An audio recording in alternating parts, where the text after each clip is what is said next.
মানুষ কখনোই অমর হয়নি, আর কখনো হবেও না। এটা এই ভিডিওটা দেখলে বলবেন আপনারা। এত ধন সম্পদ থাকার পরেও বাড়িটা পুরো ফাঁকা। যার বাড়ি সে কোথায় রয়েছে তাও ঠিক জানা নাই। এর জন্য ভগবান বলছে যে তোমার যা আছে তাই নিয়ে তুমি সন্তুষ্ট থাকো।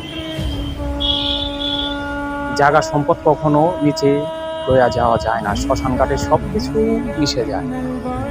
ধন সম্পদ, বড়াই, টাকা পয়সা সবকিছু ওই শ্মশান ঘাটে দিয়ে চলে যায়। বাস এটুকুই জানা গেল এখান থেকে। ছবি তুলে তুমি এত কাহিনী করেন আপনার হাতে, আপনি বললেন সংসার করে লাভ আছে।